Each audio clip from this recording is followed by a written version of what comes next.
Hello student, welcome to our YouTube channel commerce efficiency. आज की class में continue करेंगे टॉपिक जो हमने लास्ट दो क्लासेस से स्टार्ट किया हुआ है, आफ्टर सेल सर्विस। यानी कि जब वेंडर्स असेट्स को सेल करते तो वो स्टिपुलेशन करता है कि वो कुछ स्पेसिफिक टाइम पीरियड तक जो असेट्स उसने सेल किया उसकी फ्री ऑफ कॉस्ट रिपेयर करके देगा। तो इस केस में हमने लास्ट एग्जाम्पल कवर किया था, आज अनदर एग्जाम्पल कवर करेंगे इसी टॉपिक का।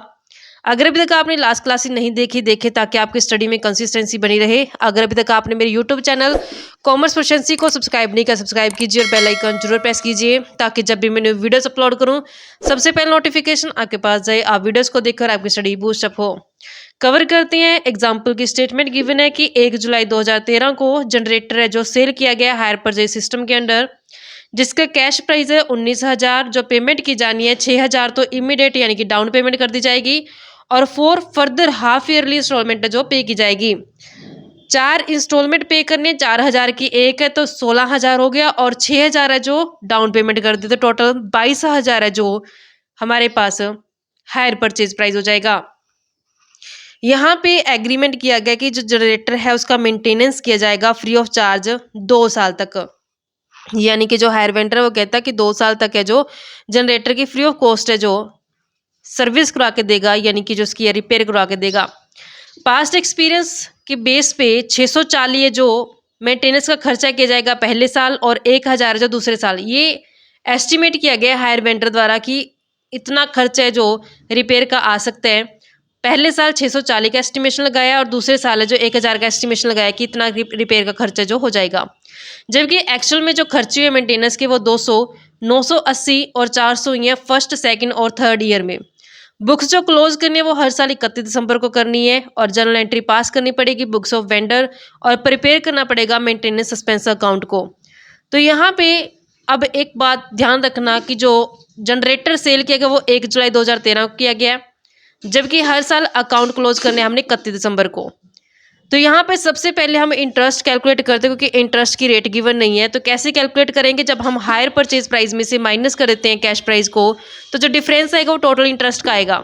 फिर इस टोटल इंटरेस्ट को हमने डिवाइड कर देना हर एक इंस्टॉलमेंट के अंदर कितना इंटरेस्ट है। वो मेथड है, जो 2 मेथड बनते हैं, एक तो इन्वर्स प्रोग्रेसिव मेथड और दूसरा प्रोडक्ट मेथड। उन दोनों कुछ कंडीशंस हैं कि जब वो फुलफिल हो जाए कंडीशन, उन कंडीशन के बेस पे जो मेथड अप्लाई किया जाएगा। जैसे कि यहाँ पे जो प्रोडक्ट मेथड है उसकी कंडीशंस अलग हैं कि अप्लाई कब होगा। वो इन्वर्स प्रोग्रेसिव मेथड की कंडीशन अलग है। इन्वर्स प्रोग्रेसिव मेथड जो फर्स्ट मेथड बनता है इंटरेस्ट कैलकुलेट करने का, उसमें ये कंडीशन है कि जो इंस्टॉलमेंट है वो इक्वल अमाउंट की होनी चाहिए। यहाँ पे वो फुलफिल हो रही है कंडीशन की इंस्टॉलमेंट जो इक्वल अमाउंट है 4,000 जो हर साल पे की जाएगी। और सेकंड कंडीशन ये होती है कि जो इंस्टॉलमेंट पे की जाने उनका जो ड्यूरेशन है, जो टाइम पीरियड है वो इक्वल होना चाहिए। तो यहाँ पे कहा गया कि जो इंस्टॉलमेंट पे की जाएगी वो हाफ ईयरली की जानी है। तो दोनों ही कंडीशन है जो फुलफिल हो जाती हैं। फर्स्ट कंडीशन के इक्वल इंस्टॉलमेंट होनी चाहिए और दूसरा की जो ड्यूरेशन है उनकी इंस्टॉलमेंट की वो सेम होनी चाहिए। तो दोनों ही कंडीशन फुलफिल हो चुके। तो यहाँ पे जो इन्वर्स प्रोग्रेसिव मेथड का इस्तेमाल करके इंटरेस्ट को कैलकुलेट किया जाएगा। सबसे पहले टोटल इंटरेस्ट कैलकुलेट करते हैं हायर परचेज प्राइस में से माइनस करके कैश प्राइस को। हायर परचेज प्राइस कैसे कैलकुलेट करेंगे, 6,000 तो डाउन पेमेंट है, 4,000 की 4 इंस्टॉलमेंट 16,000 हो चुके हैं। 16,000 प्लस 6,000 22,000 का हमारे पास हायर परचेज प्राइस आ चुके हैं और कैश प्राइस गिवन है 19,000। हायर परचेज प्राइस में से माइनस करते कैश प्राइस तो हमारे पास टोटल इंटरेस्ट की अमाउंट है जो आ जाएगी। कैलकुलेशन करते टोटल इंटरेस्ट। तो टोटल इंटरेस्ट को कैलकुलेट करने का फॉर्मूला होता है hire purchase price minus cash price. Hire purchase price हमने कैलकुलेट की है कि 6,000 तो डाउन पेमेंट है और 4,000 की 4 इंस्टॉलमेंट है। 6,000 प्लस करते हैं 16,000 तो टोटल हो गया 22,000। तो हमारे पास हायर परचेज प्राइस हो गया 22,000, कैश प्राइस गिवन है 19,000 से। तो जो 3,000 डिफरेंस है ये टोटल इंटरेस्ट का आ गया। ये 3,000 इंटरेस्ट अब डिवाइड करते हैं कि जो total instalment number of instalment है वो 4 है। तो इन इंस्टॉलमेंट्स में इसको डिवाइड करते कि हर इंस्टॉलमेंट के अंदर कितना इंटरेस्ट शामिल है। तो यहाँ पे जो कंडीशन फुलफिल हो रही है वो इन्वर्स प्रोग्रेसिव मेथड की कंडीशन फुलफिल हो रही है, जिसकी कंडीशन है कि इक्वल अमाउंट ऑफ इंस्टॉलमेंट होनी चाहिए। दूसरी कंडीशन है कि जो ड्यूरेशन है इंस्टॉलमेंट का वो सेम होना चाहिए।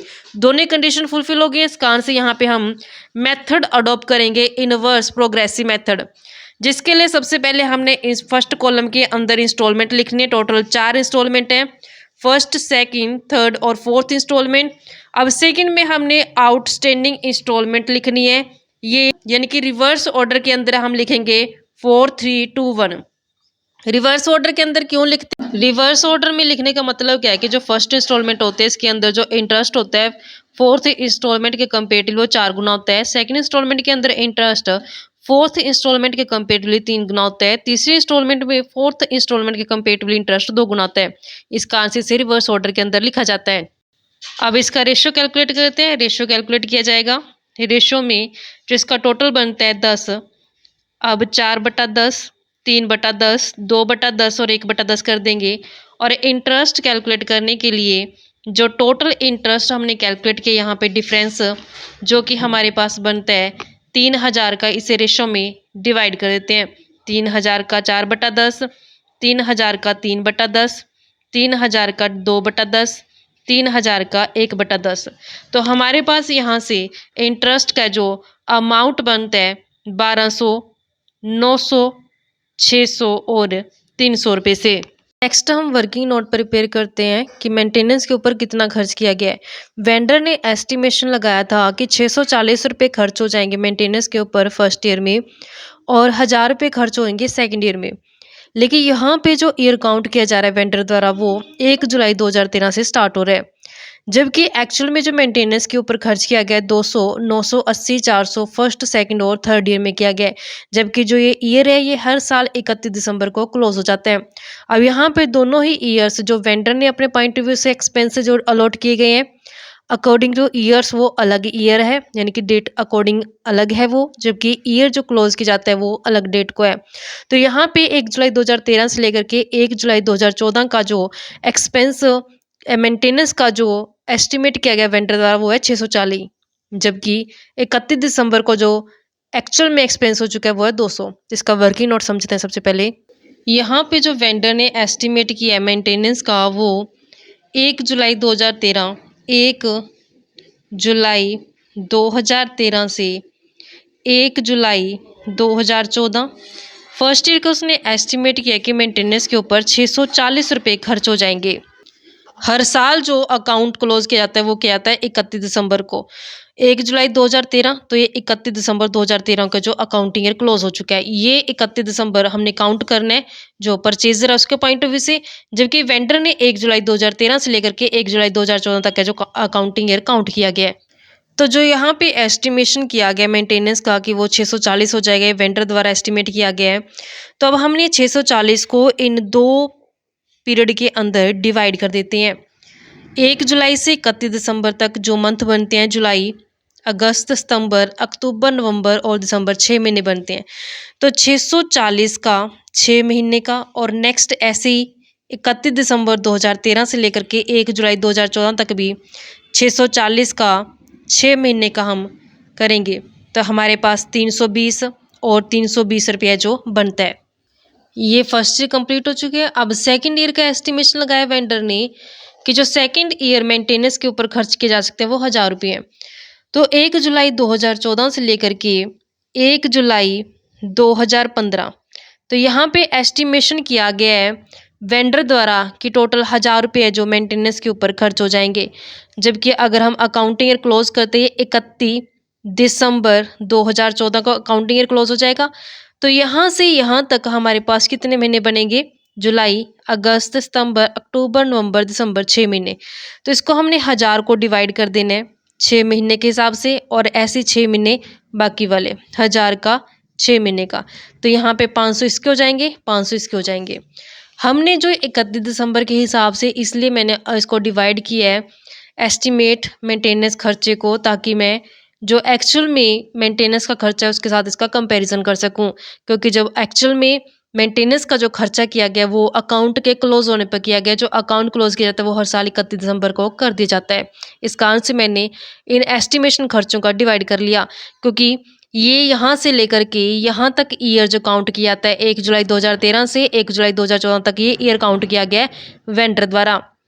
ऐसे 1 जुलाई 2014 से 1 जुलाई 2015 तक का ईयर काउंट किया गया है हायर वेंडर द्वारा। जबकि मैंने अगर यहाँ पे कंपैरिजन करके देखना है कि एक्चुअल में और एस्टिमेट जो मेंटेनेंस के खर्चों में क्या डिफरेंस रहा है, तो उसके लिए मुझे जो अकाउंट क्लोज किया जाता है जिस डेट को, उस डेट को मैंने इन खर्चों को डिवाइड करना पड़ेगा। हर साल जो अकाउंट क्लोज किए जाते हैं वो 31 दिसंबर को किया जाता है। इस कारण से मैंने टोटल जो एक्सपेंस किए गए थे यहाँ पे उनको मैंने डिवाइड कर दिया 31 दिसंबर तक, ताकि मैं इनका कंपेरिजन कर सकूँ। अब मुझे ये पता चल गया कि 1 जुलाई 2013 से 31 दिसंबर 2013 तक एस्टिमेशन खर्चा कितना है 320। 31 दिसंबर 2013 से 1 जुलाई 2014 तक जो एस्टिमेशन का मेंटेनेंस कॉस्ट आएगा वो 320। ऐसे ही 1 जुलाई 2014 से 31 दिसंबर 2014 तक मेंटेनेंस का जो एस्टिमेशन है वो 500 रुपये हो सकता है। 31 दिसंबर 2014 से लेकर के 1 जुलाई 2015 तक जो एस्टिमेशन का एक्सपेंस किया गया वो एस्टिमेशन एक्सपेंस किया गया जो मेंटेनेंस का वो 500 है। तो अब देखते हैं कि एक्चुअल में कितना हो गया है।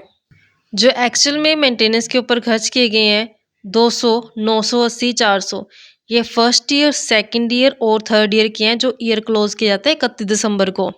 जब फर्स्ट ईयर क्लोज किया गया तो एक्चुअल में हमें पता चला कि मेंटेनेंस का एक्सपेंस है 200 है। जब फर्स्ट ईयर क्लोज किया जाएगा 31 दिसंबर 2013 को, यानी कि इस डेट को देखा कि जो एक्चुअल में मेंटेनेंस के ऊपर खर्च किए गए फर्स्ट ईयर के दौरान वो है 200। और जो नेक्स्ट अकाउंटिंग ईयर कब क्लोज होगा 31 दिसंबर 2014 को, यानी कि इस डेट को। तो उस डेट को हमने देखा कि जो एक्चुअल में हमारे पास मेंटेनेंस के ऊपर खर्च हो गया वो हो गया 980। और तीसरा साल भी कब क्लोज होगा 31 दिसंबर 2015 को। और जो थर्ड ईयर में एक्चुअल में मेंटेनेंस का कॉस्ट आया है, थर्ड ईयर कब क्लोज होगा 31 दिसंबर 2015 को, तो उसका एक्चुअल का मेंटेनेंस कॉस्ट आया है 400। अब हम एस्टिमेट करते हैं कि फर्स्ट ईयर में कितना हुआ, क्या एक्चुअल और एस्टिमेट इक्वल है या फिर कम या ज़्यादा है। उसके लिए हम इसको समझते हैं। फर्स्ट ईयर एस्टिमेट किया गया था मेंटेनेंस कॉस्ट 320 आएगा, जबकि एक्चुअल में 200 आ गया। कम आया मेंटेनेंस का एक्चुअल का कॉस्ट, फ़ायदा हो गया। कितना, 320 में से 200 माइनस करेंगे तो 120 का यहाँ पे फ़ायदा हो गया, यानी कि 120 से ज़्यादा किया था। तो यहाँ पे जो 120 रुपये बच गए हैं ये हमने प्रॉफिट एंड लॉस के अंदर ट्रांसफ़र नहीं करने, ये हमने नेक्स्ट अकाउंटिंग पीरियड के अंदर कैरी फॉरवर्ड कर देंगे। अब जब हम नेक्स्ट ईयर का एस्टिमेट करेंगे, नेक्स्ट ईयर में क्या गए, दोनों को टोटल करते हैं कि दोनों 320 प्लस 500 करेंगे तो 820 रुपये बनते हैं। 820 एस्टिमेट किया गया था मेंटेनेंस के ऊपर, जबकि 980 एक्चुअल में खर्च हो गया। जो एस्टिमेट किया गया वो कम है, एक्चुअल में क्या हो गया, ज़्यादा हो गया। तो अब जितना यहाँ से उठा सकते हैं, क्योंकि 980 में से 820 का तो ऑलरेडी हमने, जो हायर वेंडर है उसने मेंटेनेंस का जो कॉस्ट का एस्टिमेट किया हुआ है। 980 में से 820 माइनस करेंगे, 980 माइनस 820 करके जो डिफरेंस आ गया 160 का, यानी कि 160 रुपये जो ज़्यादा है मेंटेनेंस कॉस्ट के आ गया एक्चुअल में। तो इसके लिए क्या करेंगे, 160 रुपये ना जो लास्ट ईयर से 120 रुपये जो यहाँ पे कैरी फॉरवर्ड किए गए थे, 160 में से 120 रुपये तो ये पिछले साल वाले हमने एडजस्ट कर लेने हैं। बाकी बच के कितने, 40 तो अभी भी रिकवर नहीं हुए, तो इसे हमने प्रॉफिट एंड लॉस से चार्ज कर लेना है। अब ऐसे नेक्स्ट ईयर में क्या करेंगे, नेक्स्ट ईयर में एस्टिमेट जो किया गया वो 500 किया गया, जबकि 400 रुपये एक्चुअल में मेंटेनेंस का कॉस्ट आया है। तो एस्टिमेशन ज़्यादा हो गया, एक्चुअल में कम हो गया, तो 100 रुपये बच गए हैं। तो जो ये 100 रुपये बच गए ये ट्रांसफ़र कर दिए जाएंगे प्रॉफिट एंड लॉस के अंदर। यहाँ कम रह गए तो चार्ज किए गए थे प्रॉफिट एंड लॉस से, यहाँ ज़्यादा है इस कारण से प्रॉफिट एंड लॉस के अंदर ट्रांसफ़र कर दिए जाएंगे। तो अब हमने जर्नल एंट्री पास करनी है। जर्नल एंट्री जो पास करनी है in the books of vendor, in the books of vendor, vendor की बुक्स में हमने जर्नल पास करनी है। वेंडर वो पर्सन होता है जो असेट्स को सेल करता है। तो जब असेट्स सेल की जाएगी वेंडर द्वारा, तो सेल करना इनकम होता है, नॉमिनल अकाउंट के रूल के हिसाब से इनकम को क्रेडिट किया जाता है। तो इस कारण से हायर वेंडर अपनी बुक्स ऑफ अकाउंट्स के अंदर हायर सेल्स को क्रेडिट करेगा और हायर परचेजर को डेबिट कर दिएगा। हायर परचेजर का जो अकाउंट है वो डेबिट हो जाएगा। 1 जुलाई 2013 को जनरेटर जो 19,000 का सेल किया गया है, इसमें फर्स्ट कॉलम आता है डेट का, तो डेट के कॉलम में हम लिखेंगे 1 जुलाई 2013 को 19,000 के जो सेल किए गए असेट्स, 19,000। जो जर्नल एंट्री का प्रोफॉर्मा रहता है, डेट कॉलम आता है, फिर आते हैं पार्टिकुलर्स, फिर लेजर फोलियो, फिर नेक्स्ट आता है डेबिट अमाउंट और क्रेडिट अमाउंट। हायर सेल्स के बाद अब नेक्स्ट जो अमाउंट होता है, एस्टिमेटेड अमाउंट होता है, जो कितना मेंटेनेंस के ऊपर खर्च किया जाएगा उसे ट्रांसफ़र किया जाता है हायर वेंडर द्वारा मेंटेनेंस सस्पेंस अकाउंट के अंदर। तो सेम डेट को 1 जुलाई को ही, तो यहाँ पे 1 जुलाई 2013 को ही इस हायर सेल्स में से पैसा निकाल लिया जाएगा। तो हायर सेल्स अकाउंट को डेबिट करेंगे और ट्रांसफ़र कर दिया जाएगा पैसा मेंटेनेंस सस्पेंस अकाउंट के अंदर। तो मेंटेनेंस सस्पेंस अकाउंट को क्रेडिट कर देंगे। तो जो एस्टिमेट किया गया है, कितना एस्टिमेट किया गया था, तो यहाँ पे 640 प्लस 1000, 2 सालों का एस्टिमेट किया गया। तो यहाँ पे 640 प्लस 1000, फर्स्ट ईयर का 640 और दूसरे साल का 1000 रुपये एस्टिमेट किया गया। तो टोटल 1640 रुपये जो ट्रांसफ़र कर दिए जाएंगे हायर सेल में से पैसा निकाल के मेंटेनेंस सस्पेंस अकाउंट के अंदर। नेक्स्ट जो एंट्री पास की जाएगी वो डाउन पेमेंट को रिसीव करने की जाएगी। तो डाउन पेमेंट सेम डेट को की जाएगी जिस डेट को सेल की गई है। तो 1 जुलाई 2013 को ही डाउन पेमेंट रिसीव होगा, तो बैंक अकाउंट को डेबिट कर देंगे। तो बैंक अकाउंट डेबिट किया जाएगा, किससे पैसा रिसीव हो रहा है, हायर परचेजर से। तो हायर परचेजर को क्रेडिट कर दिया जाएगा। तो यहाँ पे हायर परचेजर को क्रेडिट करेंगे। तो यहाँ पे 6,000 है जो रिसीव हुए हैं इमीडिएटली। तो यहाँ पे अमाउंट दिखाएंगे 6,000 से 6,000 से। जो इंस्टॉलमेंट पे की गई हैं वो हाफ ईयरली पे की गई हैं, तो इंटरेस्ट भी हाफ ईयरली ही काउंट किया जाएगा। हाफ ईयरली का मतलब क्या होता है कि 6 महीने। 1 जुलाई से 6 महीने कितने बनेंगे, जुलाई काउंट किया जाएगा, जुलाई, अगस्त, सितंबर, अक्टूबर, नवंबर और दिसंबर। तो यहाँ पे 31 दिसंबर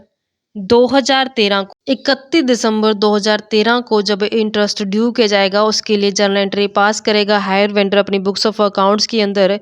इंटरेस्ट इसे रिसीव होना होता है, नॉमिनल अकाउंट के रूल के हिसाब से इनकम और गेन को क्रेडिट करते हैं। इस कारण से ये अपने बुक्स ऑफ अकाउंट्स के अंदर इंटरेस्ट अकाउंट को क्रेडिट कर देगा। तो ये किससे रिसीव होना है, इसे हायर परचेजर से। तो हायर परचेजर को डेबिट कर देगा। ये इंटरेस्ट को ड्यू करने की एंट्री है। फर्स्ट 6 मंथ का इंटरेस्ट कैलकुलेट किया गया था वर्किंग नोट के अंदर 1200 रुपये से। तो यहाँ पे 1200 रुपये इंटरेस्ट ड्यू किया जाएगा, 1200। उसके बाद जो फर्स्ट हाफ ईयरली इंस्टॉलमेंट है जो रिसीव की जाएगी 31 दिसंबर 2013 को। जब इंस्टॉलमेंट रिसीव की जाएगी तो बैंक अकाउंट डेबिट करेंगे। और किससे रिसीव होना है पैसा, हायर परचेजर से। तो टू हायर परचेजर को क्रेडिट कर देंगे। इंस्टॉलमेंट है जो हाफ ईयरली है, और कितने इंस्टॉलमेंट है, 4 इंस्टॉलमेंट, और इक्वल अमाउंट है 4,000 से। तो यहाँ पे इंस्टॉलमेंट रिसीव होगा 4,000 से। नेक्स्ट मेंटेनेंस जो कॉस्ट की गई है उसके बारे में बताया गया है कि एक्चुअल में मेंटेनेंस के ऊपर 200 खर्च हो गए हैं, जबकि जब एस्टिमेट किया गया उसमें 320 रखे गए हैं। इसके 320 एस्टिमेट किया, 200 एक्चुअल में हो गया। तो यहाँ पे जब हम जर्नल एंट्री पास करेंगे मेंटेनेंस कॉस्ट को पे करने की, तो यहाँ पे मेंटेनेंस सस्पेंस अकाउंट को क्रेडिट किया गया, तो इसको डेबिट कर देंगे, पे किया जाएगा, टू बैंक अकाउंट को क्रेडिट करेंगे। जो एक्चुअल में मेंटेनेंस के ऊपर खर्च किया गया उसका अमाउंट बनता है 200, तो 200 यहाँ पे दिखा देंगे। ये फर्स्ट ईयर का लास्ट कब होता है, 31 दिसंबर 2013 को होगा। तो यहाँ पे मेंटेनेंस का जो एस्टिमेट किया गया था वो 320, जबकि एक्चुअल में 200 हो गया है, तो कम हुआ है एक्चुअल का जो मेंटेनेंस का खर्चा है। तो जो 120 रुपये बच गए इसे हमने प्रॉफिट एंड लॉस के अंदर ट्रांसफर नहीं करना, बल्कि इसको कैरी फॉरवर्ड कर देंगे नेक्स्ट अकाउंटिंग पीरियड में। नेक्स्ट एंट्री पास की जाएगी इसे इंटरेस्ट को प्रॉफिट एंड लॉस में ट्रांसफर करने की। यहाँ पे इंटरेस्ट क्रेडिट किया गया है, जब ट्रांसफर करेंगे तो इसको डेबिट कर दिया जाएगा। 31 दिसंबर 2013 को इंटरेस्ट अकाउंट को डेबिट करेंगे और ट्रांसफ़र कर देंगे प्रॉफिट एंड लॉस अकाउंट के अंदर 1200 से। नेक्स्ट एंट्री के अंदर जो हायर सेल्स का बैलेंस होता है वो ट्रांसफ़र किया जाता है ट्रेडिंग अकाउंट के अंदर। 31 दिसंबर 2013 को जो हायर सेल्स है, हायर सेल्स अकाउंट को डेबिट करेंगे और ट्रांसफ़र कर देंगे इसे ट्रेडिंग अकाउंट के अंदर। यहाँ पे हायर सेल को क्रेडिट किया गया था, अब जब हम ट्रेडिंग अकाउंट के अंदर ट्रांसफ़र करेंगे इसे, इस कारण से इसको डेबिट कर दिया गया है। अब यहाँ पे 19,000 जो बैलेंस है हायर सेल का वो क्रेडिट है। यहाँ पे हायर सेल का डेबिट बैलेंस है 1640। क्रेडिट बैलेंस में से डेबिट बैलेंस माइनस करते हैं तो जो बैलेंस आएगा वो ट्रांसफ़र कर दिया जाएगा ट्रेडिंग अकाउंट के अंदर। 19,000 माइनस 1640 करते हैं तो बैलेंस बचता है हमारे पास 17,360 से। तो 17,360 रुपये ट्रांसफ़र कर दिए जाएंगे ट्रेडिंग अकाउंट के अंदर। अब इसी के साथ जो पहला अकाउंटिंग ईयर क्लोज हो चुका है 31 दिसंबर 2013 को, और सेकेंडली जो फर्स्ट 6 मंथ का हिसाब है वो भी क्लियर हो चुका है। अब नेक्स्ट 6 मंथ के हिसाब से जो इंस्टॉलमेंट पे की जाएगी और नेक्स्ट 6 मंथ का सबसे पहले इंटरेस्ट ड्यू किया जाएगा। जो 6 मंथ बनेंगे वो 31 दिसंबर 2013 से काउंट की जाएंगे। दिसंबर तो चला गया क्योंकि 31 तारीख है, तो जनवरी से लेकर के जून तक यानी कि 30 जून के जो 6 महीने पूरे हो जाएंगे तो 30 जून 2014 को इंटरेस्ट को ड्यू करने की एंट्री पास की जाएगी। इंटरेस्ट जब ड्यू किया जाएगा तो उसके लिए जर्नल एंट्री पास करेंगे। Hire purchaser debit, hire purchaser को डेबिट किया जाएगा टू इंटरेस्ट अकाउंट को क्रेडिट करेंगे। जो इंटरेस्ट बनता है वो है 900 रुपये से, तो यहाँ पे इंटरेस्ट 900। अब second half yearly instalment receive होगी सेम 30 जून 2014 को। जब इंस्टॉलमेंट रिसीव होगी तो बैंक अकाउंट को डेबिट करेंगे टू किससे रिसीव होनी है, हायर परचेजर से, तो टू हायर परचेजर को क्रेडिट कर देंगे। इंस्टॉलमेंट पे की जानी है वो 4,000 से है, तो इंस्टॉलमेंट यहाँ पे 4,000 से। इसके अलावा जो ये 6 मंथ है इसमें कोई और एंट्री बनती नहीं है। अब नेक्स्ट 6 मंथ बनेंगे 31 दिसंबर 2014 को। 31 दिसंबर 2014 को सबसे पहले इंटरेस्ट को ड्यू करने की एंट्री, इंटरेस्ट को ड्यू करने की सेम दोनों ही एंट्री जाएंगी। हायर परचेजर को डेबिट कर दिया जाएगा, हायर परचेजर को डेबिट करेंगे टू में इंटरेस्ट अकाउंट। जो 6 मंथ का इंटरेस्ट बनता है थर्ड इंस्टॉलमेंट में वो हमने वर्किंग नोट में कैलकुलेट किया है जो कि 600 रुपये बनता है, तो यहाँ पे इंटरेस्ट 600 से। फिर इंस्टॉलमेंट को रिसीव किया जाएगा 31 दिसंबर 2014, जिसके लिए एंट्री पास करेंगे, सेम एंट्री जाएगी रिसीव करने की इंस्टॉलमेंट को। बैंक अकाउंट डेबिट टू में हायर परचेजर जो इंस्टॉलमेंट है वो 4,000 की है, 4,000 है जो दिखाए जाएंगे।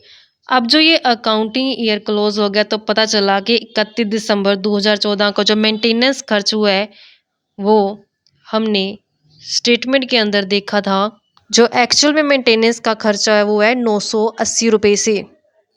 इसके लिए हमने मेंटेनेंस सस्पेंस जो क्रिएट किया था, तो मेंटेनेंस सस्पेंस को डेबिट करेंगे, मेंटेनेंस सस्पेंस डेबिट हो जाएगा। जब पेमेंट की जाएगी तो बैंक अकाउंट को क्रेडिट कर देंगे। जो एक्चुअल में मेंटेनेंस की कॉस्ट आई है वो है 980 से।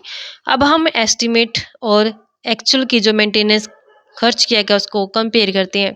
तो यहाँ पे हायर वेंडर ने एस्टिमेशन किया था कि 820 रुपये खर्च हो जाएंगे, जबकि एक्चुअल में 980 रुपये खर्च हो गए हैं। तो ज़्यादा खर्च हो गया, कितने ज़्यादा खर्च हो गए, 160 रुपये। तो यहाँ पे 160 रुपये कैसे पूरे किए जाएंगे, जो लास्ट ईयर में 120 रुपये बच गए थे, कैरी फॉरवर्ड किए गए थे, 120 तो हमने यही यूज़ कर लिए, बाकी 40 रुपये अभी भी रहते हैं जो अभी मतलब कि पूरे नहीं हो पाए, तो इसे हमने प्रॉफिट एंड लॉस से चार्ज कर लेना है। इसके लिए हम जर्नल एंट्री पास करेंगे 31 दिसंबर 2014 को। प्रॉफिट एंड लॉस अकाउंट को डेबिट कर देंगे टू मेंटेनेंस सस्पेंस अकाउंट को क्रेडिट कर देंगे कितने से, 40 रुपये से। अब अकाउंटिंग ईयर के लास्ट में 31 दिसंबर 2014 को जो इंटरेस्ट का अमाउंट है वो ट्रांसफ़र कर देना हमने प्रॉफिट एंड लॉस के अंदर। तो इस साल जो इंटरेस्ट है वो 900 रुपये और नेक्स्ट इंटरेस्ट 600 रुपये, 900 और 600 15। तो यहाँ पे 900 और ये 600 1500 रुपये ट्रांसफ़र कर दें। इंटरेस्ट को क्रेडिट किया गया, ट्रांसफ़र करते समय इस इंटरेस्ट को डेबिट कर देंगे। टू में कहाँ ट्रांसफ़र करेंगे, प्रॉफिट एंड लॉस अकाउंट में 900 प्लस 600 टोटल 1500 रुपये जो ट्रांसफ़र कर दिए गए हैं।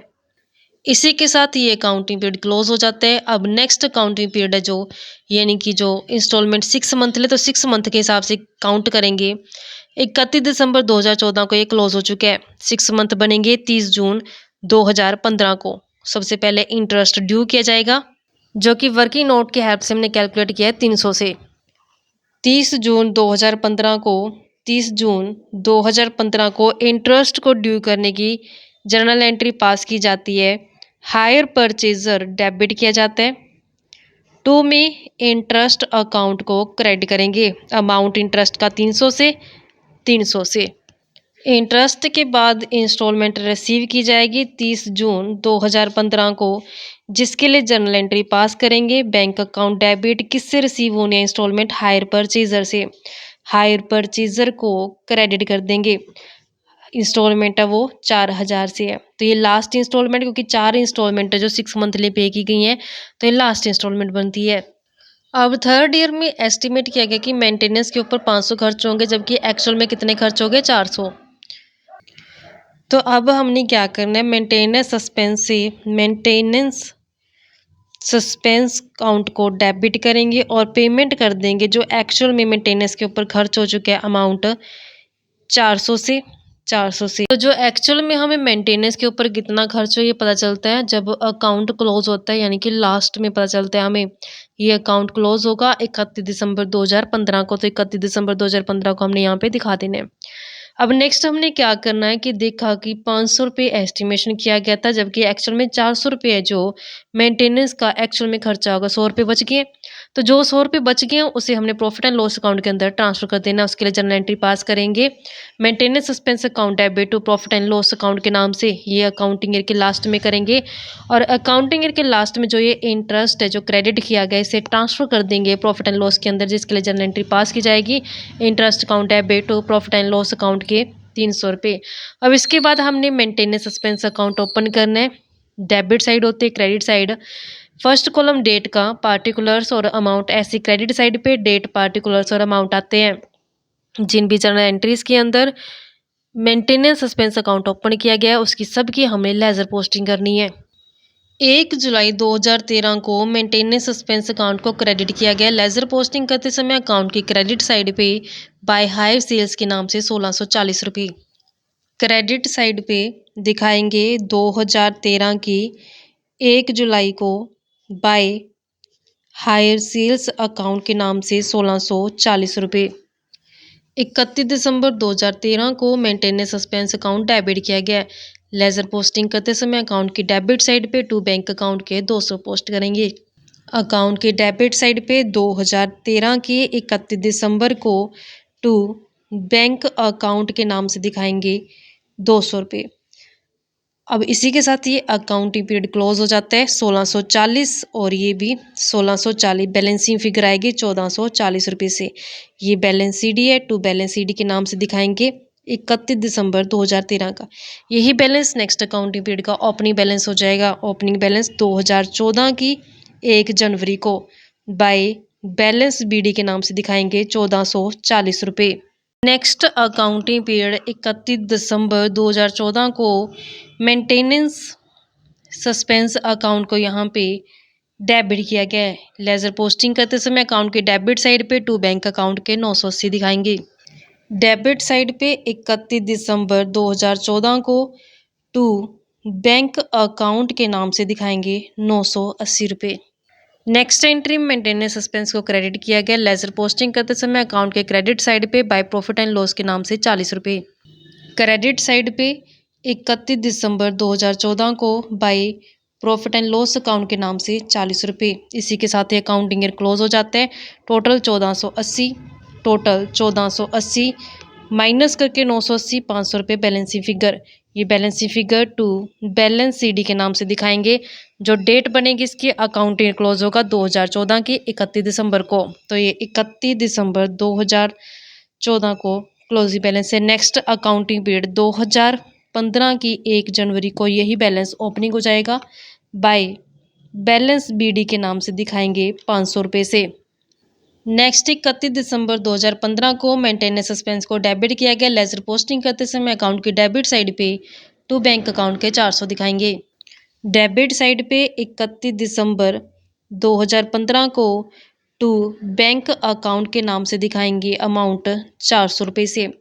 नेक्स्ट एंट्री में यहाँ पे मेंटेनेंस एक्सपेंस अकाउंट को डेबिट किया गया। लेजर पोस्टिंग करते समय अकाउंट की डेबिट साइड पे टू प्रॉफिट एंड लॉस के 100 रुपये दिखाएंगे। तो यहाँ पे अकाउंट की डेबिट साइड पे 31 दिसंबर 2015 को to profit and loss account के नाम से 100 रुपये दिखाएंगे।